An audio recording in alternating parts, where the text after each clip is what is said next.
fascination de Paul autour des certaines cours de catéchisme médiatique à l'époque.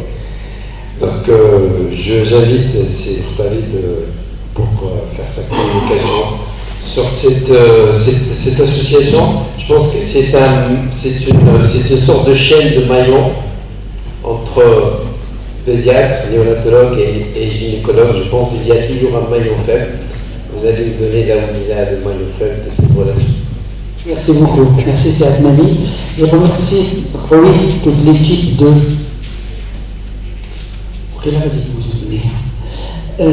l'équipe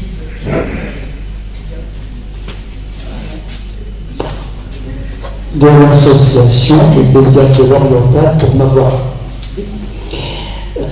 20 ans.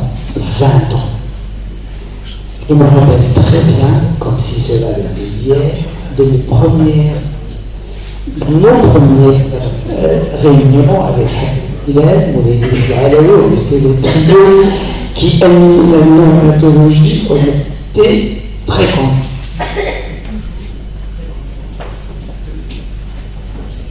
Si avec ça. Donc, on était très content de participer dès le début à cette aventure qui a maintenant 20 ans. Aujourd'hui, bien sûr, avant je m'associe de tous mes sentiments avec les équipes pédiatriques d'Aziyat El-Hara pour notre collègue, et je vais aborder effectivement un sujet qui est assez conflictuel, qui est la relation entre l'obstétricien et le pédiatre. Est-ce que je peux avoir la première diapositive de la Jara? Wow. Donc c'est un sujet qui est à la fois passionnant, qui passionne tout le monde, parce qu'il met en place des émotions. Des émotions dont je vais diviser ce thème en deux parties. Une partie de l'histoire. On ne peut pas comprendre ce qui se passe maintenant si on ne sait pas, si on ne connaît pas l'histoire de la pédiatrie, de la néonatologie. Alors, l'histoire, elle est simple. C'est-à-dire que le pédiatre n'existait pas il y a quelques siècles. Ce qui existait, c'était la maternité et les accouchements et les naissances. Le pédiatre s'invite dans les années 1700, 1600, 1700. Avant, le pédiatre n'avait pas d'existence. C'était essentiellement les obstétriciens, qu'on appelait à l'époque les accoucheurs, qui existent déjà depuis l'Égypte antique, puis dans toute la civilisation grecque, par la suite dans la civilisation moderne et postmoderne.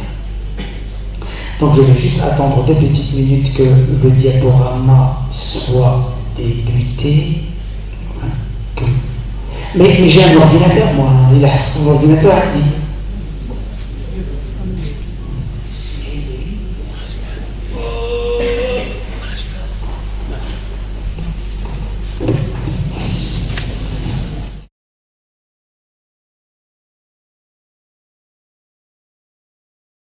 L'historique de la société déjà, de l'association des pédiatres de l'Europe. Et après, je vous ai dit qu'il faut connaître un peu l'histoire. L'histoire, c'est que on connaît les accoucheurs. Depuis, la mère de Socrate était accoucheuse, ce qu'on appelait les maïoticiens. C'était la maïotique à l'époque. Et je reviens maintenant, c'est le nom maintenant qu'on donne aux sages-femmes, surtout les sages-hommes, on les appelle les étudiants en maïotique. Donc, les premières illustrations de l'obstétrique moderne, qui existait déjà depuis l'Égypte ancienne, où on voyait donc les chaises pour les femmes qui accouchent.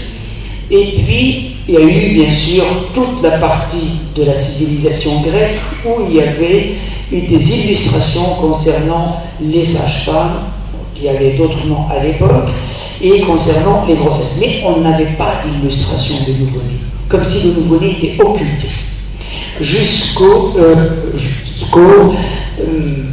On va voir sur l'histoire de la mythologie concernant la première réanimation, c'était le prophète Élisée. Alors, dans le mot collaboration obstétrico-pédiatrique, il y a bien sûr collaboration, il y a l'obstétricien et le pédiatre. Un trio. Le pédiatre, c'est qui? Le pédiatre, déjà, le mot pédiatre est d'origine grecque, qui est fait de deux mots, pète et diatre. Diatre, c'est gériatre, psychiatre, donc ça veut dire médecin de quelque chose. C'est le médecin des enfants. Alors que l'obstétricien, c'est un mot d'origine latine. Il provient de obstétricien, et le mot obstétricien s'est retrouvé vers 1677. Le mot existe depuis 1677, alors qu'avant c'était les accoucheuses. Et le mot pédiatre n'existe que depuis 1882. Vous voyez déjà les 200 ans à peu près de décalage. La collaboration, c'est quoi? La collaboration, quand on regarde l'étymologie du mot collaboration, il provient du latin collaborare, qui signifie travailler en commun pour gagner des bénéfices. Et la première notion qu'on trouve sur le mot collaboration, c'est une jurisprudence. C'est une femme qui a porté plainte contre son mari en 1753. Et la jurisprudence à l'époque, et je répète à l'époque, elle n'était pas facile, elle dit quoi? Elle dit: vous avez gagné quelque chose en commun, vous êtes des époux, vous avez gagné quelque chose en commun, donc votre femme a collaboré à ce gain, vous devez le partager. Donc là, le mot collaboration sort pour la première fois. Et en ce qui concerne bien sûr une partie de la pédiatrie, la plupart la grande partie de la pédiatrie, il n'y a pas d'illustration, c'est pour cela que je cherche le mot, ça commence. La grande partie de la pédiatrie commence ce n'est pas aux États-Unis, parce que les États-Unis à l'époque n'existaient pas encore, en France, en particulier à l'hôpital Saint-Vincent-de-Paul, que notre ami Samuel connaît, que Hassan a travaillé pendant des années, on a travaillé ensemble à l'hôpital Saint-Vincent-de-Paul, qui avant d'être un hôpital était une hospice. Et c'était surtout une hospice pour accueillir les enfants abandonnés. C'était vers 1648. Donc les enfants abandonnés dans Paris, Monsieur Saint-Vincent-de-Paul, qui était curé, qui par la suite est devenu saint, avant d'être, voilà, donc à ce moment-là, il y avait une abbaye, donc un lieu religieux, où ils soignaient les femmes, ils soignaient les enfants, mais après, ils ont vu qu'il y avait plein d'enfants qui étaient abandonnés dans les rues, donc ils ont mis une espèce de petite, vous voyez, une petite fenêtre, de façon anonyme. Il y a une dame de l'autre côté, une religieuse, qui ne voit pas les personnes qui passent, et les dames qui vont abandonner leur enfant, ils le ramènent dans cet endroit-là, ils le posent là-bas, et après la dame elle le récupère de l'autre côté. C'est ce qu'on appelle naissance sous X à l'époque. Enfin, après, donc, les premiers récits qu'on trouve sur la néonatologie de la pédiatrie remontent à Vodlock, 1795. Ça, c'est l'hôpital Cochin-Vodlock à l'époque. Et parmi lesquels, les premiers qui ont travaillé sur la pédiatrie et la néonatologie, ce sont les obstétriciens, Tarnier. On connaît tous le forceps de Tarnier. Mais on ne sait pas, ou il y en a peu qui le savent, que Tarnier était le créateur de la couveuse. C'est lui qui a créé les premières couveuses en allant se balader au jardin des plantes à Paris, et il trouvait des couveuses qui étaient faites pour les poulets.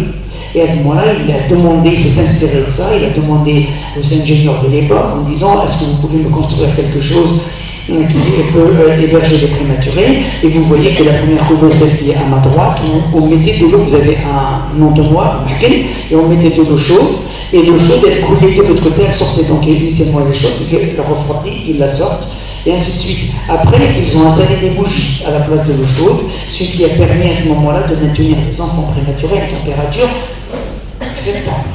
Ok? Par la suite, il y a eu bien sûr toute une industrie autour de la couveuse, avec même des couveuses où vous voyez sur la photo de haut, vous avez des couveuses à prématurés multiples, donc XXL, où il y avait plein de prématurés qui étaient dans la même couveuse. Et puis par la suite, il y a eu des couveuses avec un chauffage un peu spécial. Et c'est à partir de là, d'ailleurs, les Américains se sont inspirés de la médecine française, de la néonatologie française, pour pouvoir créer leur service de néonatologie. La France s'est inspirée d'un pays que vous connaissez très bien, qui est en Afrique, c'est l'Afrique du Sud. Les premières tentatives de réanimation néonatale ont été effectuées en Afrique du Sud dans les années 59-60. Et qu'est-ce qu'on trouve en réanimation, en ce qui concerne la réanimation? La première, c'est une mythologie, c'est celle d'Élisée. Élisée, c'est un prophète dans la Bible, et Élisée, c'est un prophète qui, comme la plupart des prophètes, il partait d'un endroit à un autre sur son animal, qui était un âne, donc, et à chaque fois, il s'arrêtait dans cet endroit, dans le même endroit où il y avait des gens, il y avait un couple, il n'y avait pas d'enfants, qui l'hébergeaient. Au début, ils l'hébergeaient dans leur maison à eux, ils le faisaient manger et boire, et ainsi de suite, avant de partir. Et progressivement, comme ils venaient tous les 6 mois, tous les 3 mois, ils ont dit on va construire une petite chambre. Ils ont construit une petite chambre, ils l'accueillent. Et à un moment, il leur demande s'ils avaient des enfants. Ils ont dit non, nous n'avons pas d'enfants. Et à ce moment-là, il y a la femme tombe enceinte. Et après, il a continué à venir tous les ans. Et un jour, il passe, et il y avait l'enfant. Alors, ça dépend des mythologies, il y en a qui le décrivent là, on voit une petite fille, et il le décrivent comme un garçon qui était dans les champs avec son père, et il est foudroyé. Il est foudroyé, donc il tombe, il meurt. Et à ce moment-là, Élisée était passé quelques heures auparavant. Il partait chez eux, il est parti. L'enfant foudroyé, la dame en envoie son aide pour aller le chercher, il le cherche, et finalement il revient, et qu'est-ce qu'on voit? On voit que Élisée, donc à ce moment-là, il s'isole avec le petit enfant, il monte sur le lit, il met ses mains sur ses mains, ses yeux sur ses yeux, sa bouche sur sa bouche, il lui souffle dans la bouche, il répète ça 7 fois, l'enfant éternue, ouvre les yeux, éternue, et à ce moment-là, il commence à respirer, c'est la mythologie. Et à ce moment-là, il appelle la Sunamite, donc la Sunamite qui est la dame qui l'hébergeait, elle lui dit venez, prenez votre enfant, elle se prosterne. Voilà. Et quand on lit, on trouve le premier ABC de réanimation, donc on voit, vous voyez, Belgardus, 1742, si elle trouve le nouveau-né chaud, pas encore noir, elle devra souffler dans sa bouche. On adapte la bouche à celle de l'enfant et on chasse doucement son haleine pour restaurer la respiration. Pierre Petit, 1770, Saint-Vincent-de-Paul. Il faut, dans la mort apparente du nouveau-né, pousser l'air dans la poitrine de l'enfant, retirer l'éclair avant de pratiquer l'insufflation en soufflant dans la bouche. C'est ce qu'on appelle les aspirations de la muqueuse.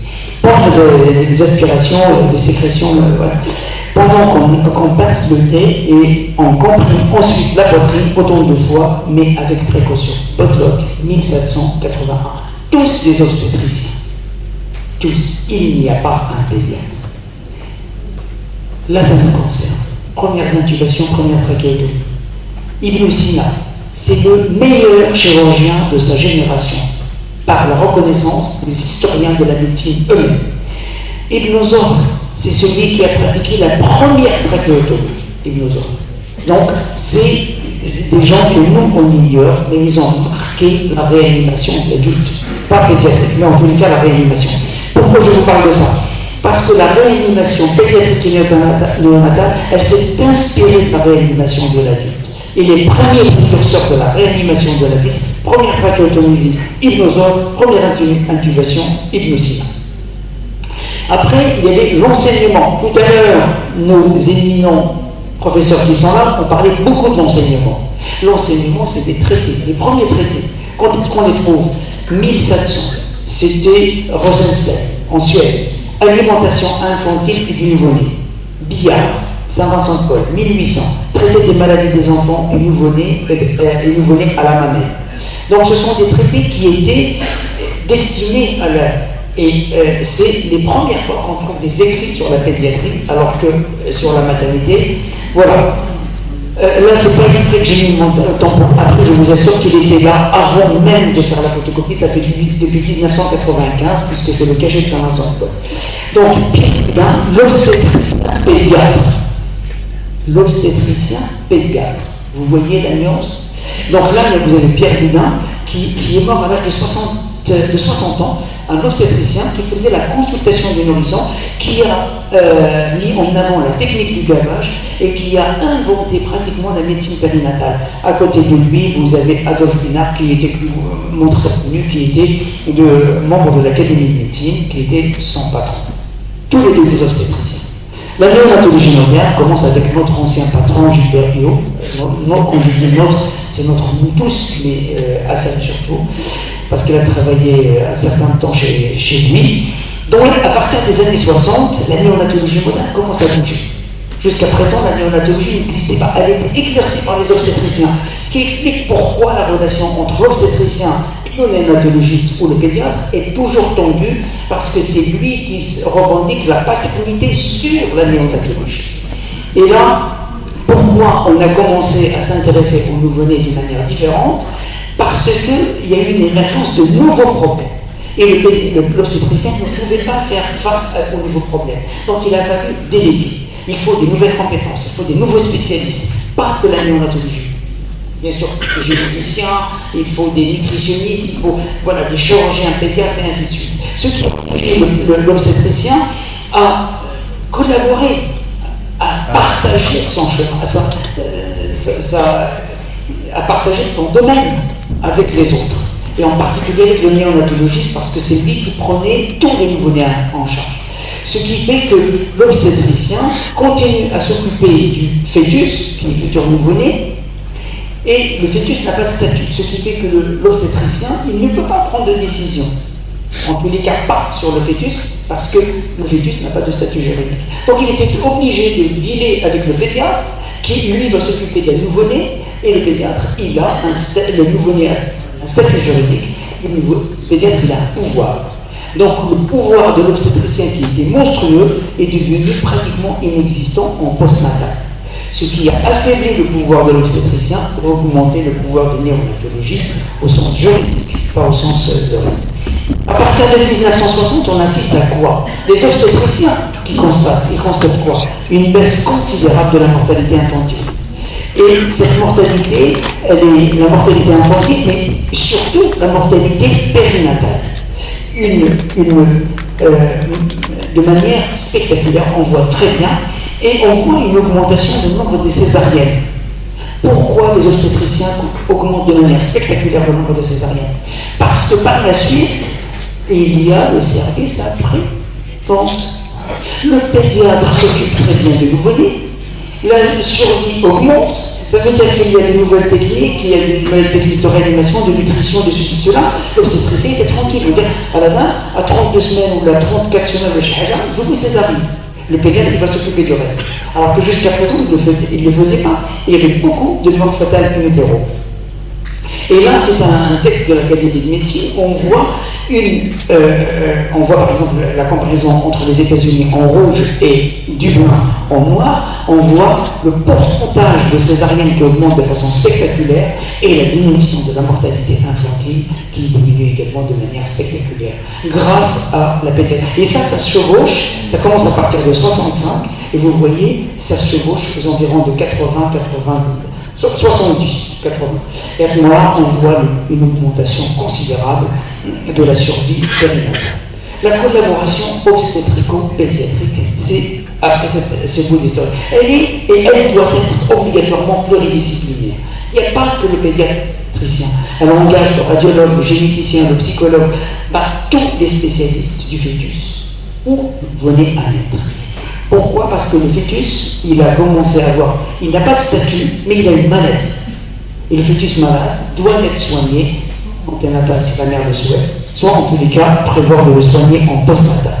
Quand on prend par exemple des grossesses à risque, par exemple là, c'est une étude qui est faite dans le Minnesota chez des adolescentes ou des jeunes filles isolées, et on voit une collaboration obstétrico-pédiatrique où quand il y a obstétrico-pédiatrique, on voit par exemple que dans le groupe clinique, ce qu'on appelle le groupe clinique, c'est celui où il y a une prise en charge des jeunes adolescentes qui ont entre 13 et 3 ans, ou bien des femmes isolées qui sont enceintes, et on voit que quand il y a une collaboration, à la fois le nombre comment ça s'appelle, le nombre de décès, on va voir que le nombre de décès diminue de manière significative sur la diapositive suivante, et on voit également que la prématurité diminue de façon spectaculaire dans le groupe où il y a une collaboration entre les obstétriciens et les pédiatres versus le groupe où ils sont pris en charge ou pas pris en charge du tout, ou pris en charge par un médecin généraliste. Donc il y a une diminution de la mortalité dans ce groupe, plus une diminution de la prématurité. Donc la collaboration, elle devient un élément fondamental dans le diagnostic anténatal, parce que les échanges entre le pédiatre et l'obstétricien, premièrement, ils donnent une existence au fœtus. Parce que quand on ne parle pas d'un fœtus malade, il n'existe pas dans le regard de ses parents. Quand les parents sortent d'une consultation alors que le fœtus est malade, il a, je sais pas, une pathologie rénale par exemple, tout de suite il prend une mention, il existe, il a une pathologie. Deuxièmement, cette collaboration donne une projection de l'enfant, parce que les parents, quand il y a une prise en charge uniquement obstétricale, la prise en charge pour les parents s'arrête au moment de l'accouchement. Là, qui est prévu, l'avenir est obligatoirement incertain, ça donne une projection. Et cette pluridisciplinarité, elle ne doit pas être une affiche. C'est pluridisciplinarité, ça veut dire quoi? Ça veut dire on doit se comprendre, on doit discuter, on doit s'informer convenablement et informer également les parents. Et la collaboration nécessite bien sûr un climat de confiance qui rassure tout le monde. Ce n'est pas uniquement une procédure d'échange d'infos, mais c'est également un moyen, la collaboration. Ce n'est pas une fin en soi, c'est un moyen. Pour faire quoi? Pour faire face à des situations qui échappent à l'obstétricien et au pédiatre. Parce que ni l'un ni l'autre ne maîtrise cette situation. Le fait d'être à deux, on arrive à s'en sortir.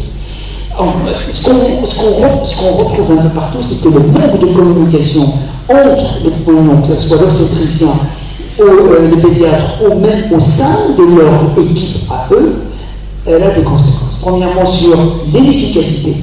Donc l'équipe devient inefficace quand il n'y a pas de collaboration. Sur la frustration, parce que le pédiatre, il est frustré parce qu'il aurait pu dire j'aurais pu faire ça. L'obstétricien aussi, il aurait probablement attendu un petit peu avant de faire une césarienne. Et troisième chose, elle diminue le risque d'erreur.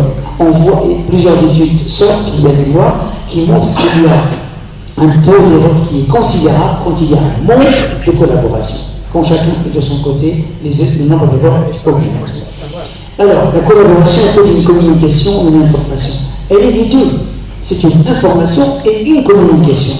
Pourquoi? Parce que quand on regarde, par exemple, quand il y a un manque quand il y a un manque de communication, c'est une étude qui est prospective par questionnaire auprès de plusieurs centres. Donc, quand on regarde le degré de satisfaction, vous voyez que quand il y a une communication entre les spécialistes qui est bien instaurée, vous avez 58% des personnes, plus de la moitié qui sont satisfaits.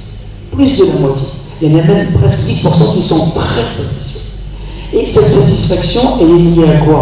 Quand les gens travaillent dans le même bâtiment. Vous voyez, 90% sont satisfaits parce qu'ils travaillent dans le même étage ou dans le même bâtiment et ils se voient. C'est-à-dire qu'ils discutent. La même chose, quand comment il s'appelle? Par exemple, pour les réanimateurs néonataux, ils sont satisfaits quand ils s'occupent de l'enfant à côté du parent. Ça veut dire que les parents voient ce que fait le réanimateur et ils sont contents que le réanimateur s'occupe de leur enfant, en disant vous voyez? Alors, ce degré de satisfaction existe où? Dans les niveaux élevés, les niveaux élevés. Pourquoi? Parce que tout simplement, la technologie est très importante, mais surtout la communication, parce qu'ils prennent des malades les plus lourds, et la communication est indispensable. Et la collaboration aussi. Ça veut dire que dans ces niveaux-là, que la collaboration est plus importante et plus élevée. Et alors, la communication doit être faite avec qui? Avec celui qui s'occupe de la naissance, que ce soit une sage-femme ou de l'obstétricien, un autre médecin, peu importe. Toute personne qui s'occupe de la naissance doit être mise dans la boucle de la communication. Alors là, quand on revient par exemple une communication standard, ça veut dire à travers des fiches, une communication non standardisée, ça veut dire qu'on va se rencontrer, on va discuter à propos de patient, on s'aperçoit de quoi?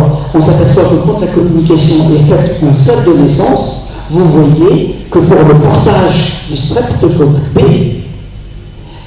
il y en a très peu, il y a moins de 20% qui est moins.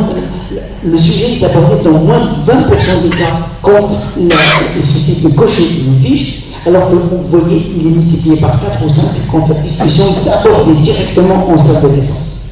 Et on voit ici sur l'autre histogramme que quand on fait uniquement une seule fiche sans autre élément supplémentaire, vous voyez le niveau de satisfaction. Quand on fait une fiche plus une communication supplémentaire, soit par une deuxième fiche ou par une relance mail ou ce qu'on veut, le degré de satisfaction, plus on augmente la communication et l'information, plus le niveau de satisfaction augmente. Alors, la communication ne suffit pas. Il faut la communication, il faut les moyens humains. Donc ça, c'est une étude qui est faite en Californie concernant 235 maternités, avec comme indicateur qui a été pris, c'est le taux d'asphyxie périnatale. Et qu'est-ce qu'elle montre, cette étude? Elle montre que, en fait, cette étude, elle a concerné 726 000 nouveau-nés. Ça veut dire qu'on a pris des nouveau-nés qui sont déjà nés et on a regardé par la suite les éléments. Est-ce qu'il y a un pédiatre? Est-ce qu'il y a un néonatologiste? Est-ce qu'il y a un interne d'obstétrique? Est-ce qu'il y a un obstétricien? Donc, et la même chose, ils ont vérifié si les unités de maternité ont une checklist. Parce que tout le monde, ou beaucoup de gens, donnent de la valeur à la checklist. J'ai une checklist, je coche, c'est bon, je suis en bas. Et cette étude, elle montre quoi? Elle montre tout simplement que quand vous avez une checklist, le risque relatif ne bouge pas. Il est à 1,2, tout simplement. Alors que vous regardez là-haut, vous voyez le diagramme là-haut, donc 46% des unités urbaines, des maternités urbaines, elles ont une checklist, et la même chose presque, c'est les unités rurales. Donc la checklist ne fait pas la différence. Qu'est-ce qui fait la différence? C'est l'humain. Vous voyez, quand vous regardez par exemple la présence d'un néonatologiste tout seul dans une unité, dans une maternité, le risque n'est pas baissé. Quand on voit que la présence de néonatologistes, de l'anesthésiste, de l'obstétricien, le risque diminue à 0,36. Quand il y a juste un interne d'obstétrique, le risque déjà est de 0,46. Ça veut dire que quand il y a la présence de l'interne d'obstétrique, on diminue le risque de la moitié. Quand il y a le chef d'obstétrique, on diminue le risque de 70%. Et sur l'histogramme à côté, on voit tout de suite l'importance la présence humaine. Pas que des checklists. La checklist ne change rien. Mais quand vous avez une présence humaine sur place, et non pas en astreinte, ça modifie considérablement le risque d'asphyxie périnatale. Dans cette étude, le risque d'asphyxie périnatale est entre 15 à 17%. La même chose, quand on regarde par exemple les effets secondaires des uns et des autres, je vous ai parlé tout à l'heure des risques d'erreur qui sont de l'ordre de 72%, ces risques d'erreur, elles sont liées en grande partie à un manque de communication entre les uns et les autres. Et ce risque d'erreur est très important. Et surtout, il est préventable. On peut le prévenir. Il est prévisible. Parce que ce risque, dans la plupart du temps, et la plupart des cas, il est à la fois temporaire et à la fois, comment ça s'appelle, il est mineur et temporaire. D'accord? Et ce sont des risques qui existent, à la fois, vous voyez, en néonatologie, presque 20%, mais aussi dans les unités de maternité. Et ces risques sont liés, la plupart du temps, plus de la moitié des cas, ce sont des risques liés à la négligence. Ils n'ont pas des risques obligatoires. Ça veut dire, la négligence, c'est quoi? C'est un manque de communication, tout simplement, parce qu'on n'a pas fait attention à ça. On n'a pas fait attention à ça. Donc, la communication réduit considérablement le risque. quand on parle de la collaboration obstétrico-pédiatrique, actuellement la tendance est d'aller vers une approche qu'on appelle coopérative et non pas collaborative. Ça veut dire quoi coopérative? Coopérative, ça veut dire travailler ensemble et ne pas travailler côte à côte. D'accord? Ça veut dire que ne pas travailler les uns à côté des autres, mais travailler en même temps, en étant une espèce, pas de la collaboration, mais de la coopération. Coopération, ça veut dire que nous sommes égaux. C'est pas un chef par rapport à l'autre. Et pourquoi? Parce que les progrès technologiques donnent du pouvoir aux deux, à l'obstétricien, mais également, et surtout au néonatologiste. Parce que le pédiatre, l'obstétricien compte sur le néonatologiste pour trouver des situations que lui, il n'arrive pas à gérer. Et en ce qui concerne les pathologies pétales complexes. D'accord? Et cette collaboration est importante. Bien sûr qu'elle est importante, mais plus qu'importante. Parce qu'elle nécessite à la fois elle est indispensable parce que l'enfant est devenu rare, il est devenu précieux, les parents sont très demandeurs et on ne peut être dans la tente de la demande des parents que si on arrive à collaborer tous les deux. Parce que sinon, ça sera le pédiatre qui va dire ah bah c'est l'obstétricien qui a mal fait, l'obstétricien va dire ah c'est le pédiatre qui n'était pas là, et ainsi de suite. Ce qui est ridicule, surtout en ce moment. Et donc la collaboration est un processus complexe. Et pour pouvoir collaborer, il faut partager des connaissances. On ne peut pas continuer à avoir un obstétricien qui a des données, qu'il ne donne pas au pédiatre, et vice-versa. Il faut interagir. C'est-à-dire que de manière régulière, nous dire pour ça je te sollicite, moi aussi je te sollicite pour ça, et ainsi de suite. Et il oblige à une co-responsabilité. Ce n'est pas le pédiatre qui va dire voilà, l'obstétricien va dire la césarienne, ça a un truc. Non, il est responsable et je suis responsable. Et je lui dis à l'obstétricien de l'autre, je suis au même temps responsable que toi parce que j'aurais pu te dire de le sortir parce que la nouvelle. Ou l'autre, je n'ai pas pu faire la césarienne parce qu'il n'aurait pas de poisson en réanimation. Voilà. Donc il y a une co-responsabilité qu'il faut assumer. Et la collaboration, c'est un engagement au sens militaire. Engagé. Ça veut dire quoi? Ça veut dire que tu n'attends rien. Tu fais ton devoir, celui de t'engager pour une situation particulière. D'accord? Et elle exige à la fois un échange d'idées, établir des objectifs communs, la coupe. Si ce n'est pas l'objectif commun, on n'aurait pas gagné la coupe. D'accord? Et il faut éviter cette espèce de jeu où chacun tire la corde sur soi, vers soi. Voilà, non, c'est le mouchkil mon penché. Parce que si on collabore, ça veut dire qu'on va aller dans le même sens, on va tirer la corde dans le même sens. La récompense, c'est quoi? C'est d'abord avoir la satisfaction des soignants, la valorisation du travail de chacun, le renforcement des liens. Ceci nécessite quoi? Le respect mutuel et la confiance. La confiance. Ok? Il y a des stratégies pour développer ça. Donc, l'une des principales stratégies, c'est le comportement au sein des équipes. Maîtriser ses propres émotions. Trouve la situation, mais la personne doit maîtriser ses émotions et discuter une fois que à froid. Deuxième chose, respecter les émotions des autres. Valoriser les bonnes pratiques. Éviter, voilà. Socialiser les gens. Ça veut dire quoi? Ça veut dire que partir du principe que nous sommes tous différents. Nous avons tous des influences extérieures. Donc c'est ça qui fait cette différence qui nous fait notre force. Si on est tous pareils, on sera faible, d'une part. D'autre part, il faut avoir, comment ça s'appelle? Il faut essayer d'avoir une attitude harmonieuse, cohérente, consensuelle, dans les situations extrêmes. Les situations qui sont banales, c'est pas grave, mais les situations extrêmes, il faut essayer de trouver un consensus. Et ce consensus, il fait quoi? Il est obtenu comment? Il faut, bien sûr, l'obtenir d'une manière, comment ça s'appelle? Scientifique, de manière respectueuse. Non, scientifiques. Est-ce que vous avez des arguments scientifiques en dehors de votre expérience? Est-ce que vous avez de manière respectueuse? C'est-à-dire, le praticien ne doit pas donner de leçons au pédiatre et vice-versa. Et il faut toujours, est-ce qu'il faut toujours craindre les retombées juridiques? Voilà, chacun essaie de tirer la couverture sur soi. C'est faux. Les retombées juridiques, la justice n'est pas un frein. La justice n'est jamais un frein. La justice n'est pas là pour punir. La justice est là juste pour faire la justice. Ça veut dire quoi? Ça veut dire qu'elle va se baser sur qu'est-ce qui est fait. Est-ce qu'il y a une collaboration justement ou non? Parce que si chacun se tiraille, la justice va trouver la fin. La collaboration est possible, oui, elle est possible.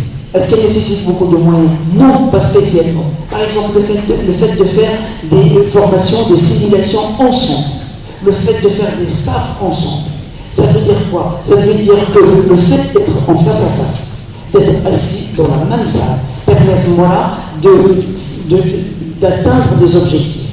Ça permet de favoriser la discussion, d'éviter l'épuisement professionnel et ça permet d'ouvrir les barrières de la communication. Il faut bien sûr savoir négocier, traiter rationnellement les conflits. C'est accueillir de la même manière la contribution de chacun. Lui, il est interne, elle est des sages-femmes. Si une contribution est bonne, il faut la prendre en considération. Pas humilier quelqu'un tout simplement parce que son niveau, parce qu'elle est sage-femme ou le chahaj. Donc, la même chose, chacun, au moment de la discussion, que ce soit l'obstétricien ou le pédiatre, doit se mettre à la place de l'autre. Le pédiatre ne va pas dire à l'obstétricien, il faut faire une césarienne. Non, il faut que tu te mettes à sa place. Quelles sont les indications? Parce que lui pose des indications. La même chose, l'obstétricien doit se mettre à la place du pédiatre. Pour conclure, la collaboration obstétrico-pédiatrique est indispensable au bon fonctionnement. Elle permet d'optimiser, il y a un ER qui monte, la prise en charge des patients, avec des moyens qui sont simples et qui permettent de motiver, de valoriser les équipes et d'éviter l'épuisement professionnel. Parce que les gens sont satisfaits. Et quand ils sont satisfaits, ils vont travailler avec joie et bonne humeur. Elles doivent être animées par des personnes ressources qui doivent avoir des qualités particulières. Premièrement, des gens optimistes. ما غاديش يمشي عندهم اليوم على الانفستيسيون يقول غادي يكرفسني واخا معليش غادي نمشي نو غادي يمشي يقول لي bon je vais leur tirage غادي نقول لهم يديروا avec des gens positifs des personnes positives غادي يقول وانا غادي نمشي نقنعهم ماشي غادي نمشي ندرس معاهم. Ils inspirent l'espoir et surtout qu'ils sont capables de changer d'avis. Je pars de mon bureau avec un avis, si je vais essayer de les convaincre, si ils me convainquent, je change d'avis.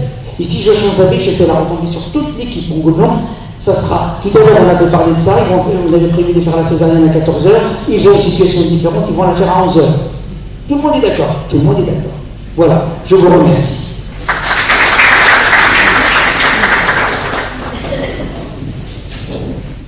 Chez vous, et ça donne envie de travailler justement en équipe.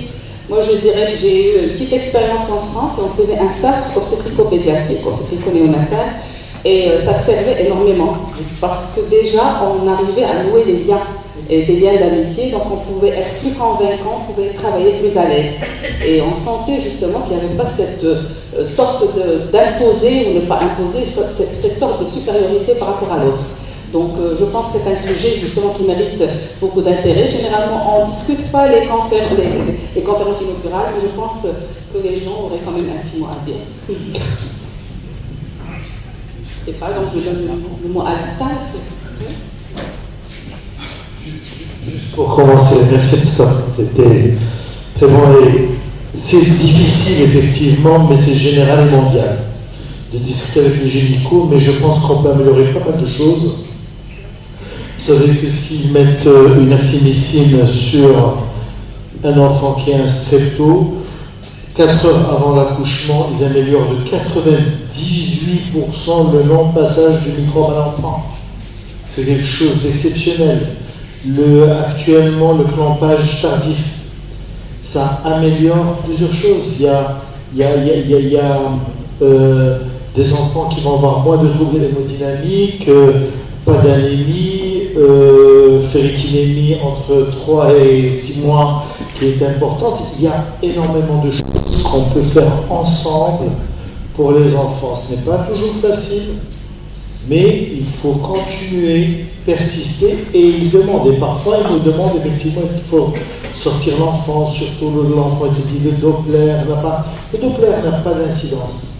En fait, c'est la non-croissance des enfants entre deux échographies qui fait que, et effectivement, quand on a leur confiance, on arrive à leur faire passer ces messages comme ça, même s'ils sont très anciens. Parce que le problème, c'est les anciens qui ne vont pas. Et je me rappelle, quand je suis revenu de France, j'avais fait une sorte de conférence avec un titre agressif et qui s'appelait « Comment faire pour que les enfants ne s'aggravent pas durant les accouchements ». Et ça, c'était. Non, mais ils sont tous venus. C'est Rabat, je l'ai fait exprès à Safa parce que tu te rappelles à l'époque qu'ils ne faisaient pas de remplissage, les anesthésistes, avant de faire les péridurales. Et il y avait des enfants qui avaient des problèmes de tension et il y avait des souffrances. Et en fait, j'avais regroupé un faisceau d'arguments comme ça, qui n'étaient pas obligatoirement dus à l'obstétricien. Et puis, quand tu fais une péridurale qui est au-delà de 8 cm, tu aggraves. Et tu l'as fait avant, tu fais traîner ton travail, etc. Et donc, c'était ces discussions qu'eux, ils n'avaient pas entre eux, que j'avais essayé d'entamer, mais en fait, je ne les adressais pas.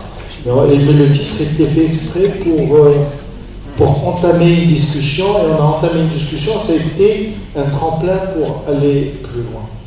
Voilà, mais je te remercie pour ton exposé. Merci à toi. Moi, je voudrais bien répondre là à l'histoire. Parce que l'histoire, souvent, ça commence en 1800, 1700. Mais l'histoire de la pédiatrie, moi, je me suis intéressé à la néonatologie arabe. Mais c'est extraordinaire. Parce qu'il y a beaucoup de choses qui ont été écrites par Messina, justement par Muson. Et les traités de l'enfant, des maladies de l'enfant, ils ont bien traité tout ce qui est global, tout ce qui est soins de l'empédique, tout ce qui est alimentation, beaucoup de rigueur, beaucoup de détails. Les lésions cutanées physiologiques et non physiologiques, les urines du bébé, comment ils sont.